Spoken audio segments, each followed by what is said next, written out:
Saya kasih tahu Anda, Kemenak itu mengambil ayat-ayat Alkitab saya, lalu menafsirkannya dengan sembarangan.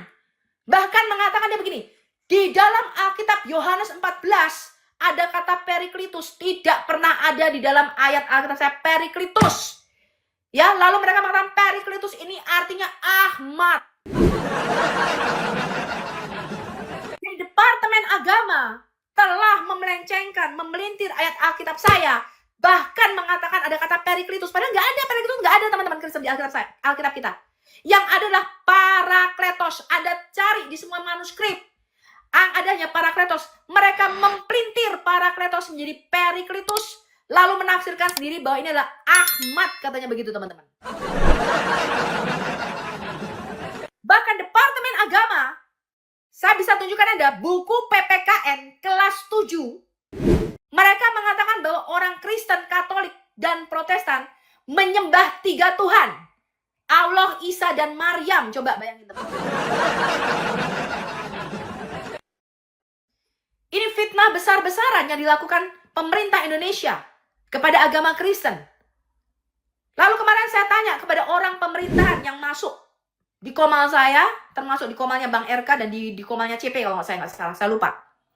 Lalu saya tanya, bagaimana caranya kita bisa tuntut Kemenak ini untuk mencabut tafsiran ayat-ayat Alkitab dari Quran mereka? Wah, kalau negara yang melakukan itu nggak bisa, Bu Sofi.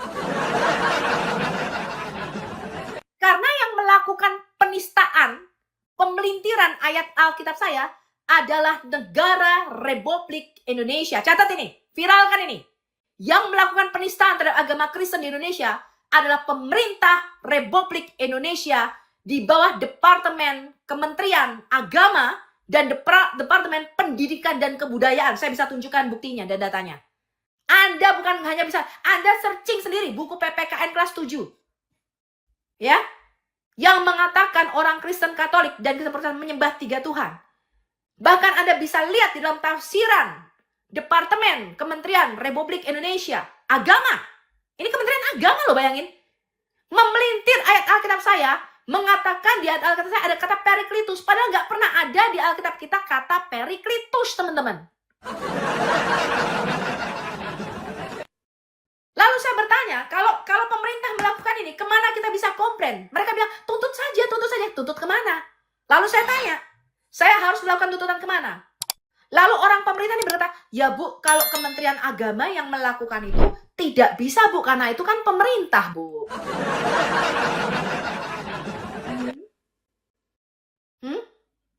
Pemerintah Indonesia, bahkan pemerintah mendiamkan berbagai perusakan tempat-tempat ibadah Kristen. Termasuk yang kemarin ini diviralkan tadi pagi oleh Bang Edis, betul? Dirusak. Mereka mengatakan tempat rumah pribadi nggak boleh, tempat beribadah. Siapa yang mengatakan tidak boleh? Saya beribadah di rumah saya setiap hari. Anda kalau yasinan, saya tanya coba, Anda cek selidiki. Langgar-langgar masjid-masjid di Indonesia itu punya izin nggak?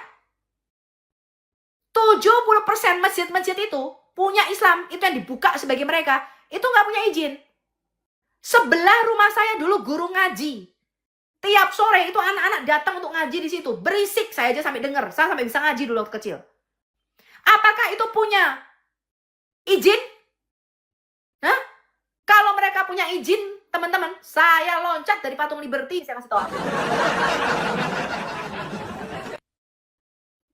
Ini Indonesia. Kenyataan dan fakta. Anda sudah mabuk agama. Makanya Bareskrim, saya kasih pesan sama Anda yang nonton sekarang ini. Bareskrim tuh katanya punya satu layar besar TV, nonton khusus apologet katanya, luar. Orang Bareskrim nontonnya tuh TikTok sama YouTube-nya Bang Edis sama YouTube-nya Al Hayat. Saya kasih pesan sama Densus 88 dan Bareskrim. Orang-orang seperti Edi, seperti saya, apologet itu bukan jangan diburu. Justru perlu direstarikan. Kenapa? Karena kami menekan jumlah terorisme di Indonesia. Coba Anda lihat itu. Kasus-kasus yang terjadi di Indonesia. Kasus terorisme yang ada di Indonesia. Buku apa yang mereka baca? Buku apa yang mereka baca? Ini yang mereka baca.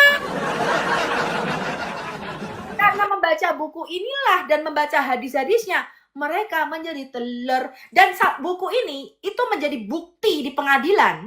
Salah satu bukti di pengadilan. Ini buku ini nih. Salah satu bukti di pengadilan ketika teror-teror itu dihadapkan di sidang mahkamah. Ini nih, buku ini menjadi salah satu buktinya. Ini yang mereka baca, buku ini.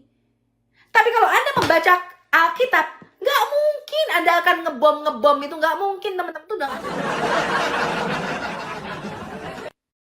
Lihat perkataan Yesus. Aku berkata kepadamu, kasihilah sesamamu manusia. Berdoalah bagi musuhmu. Berkatilah mereka yang mengutuk kamu.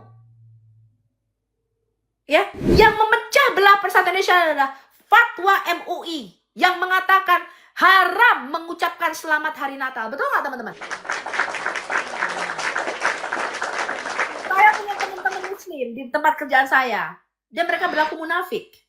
Mereka mengucapkan selamat Natal itu kepada kliennya, tapi kepada kami, teman-temannya, yang satu peers, satu kerjaan, saya sampai heran. Kalau mereka Lebaran, kita ucapin loh selamat hari raya Idul Fitri ya, selamat Lebaran, selamat Idul Adha.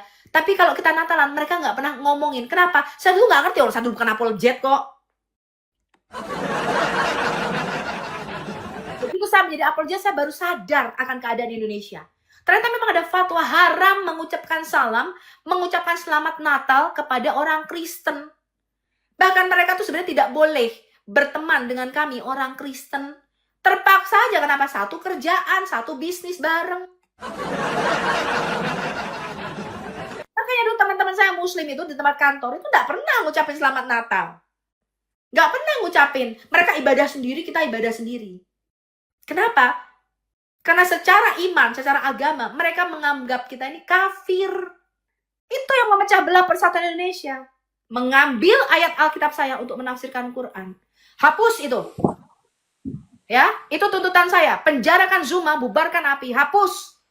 Ya, ayat-ayat Alkitab saya dari penafsiran Quran Anda.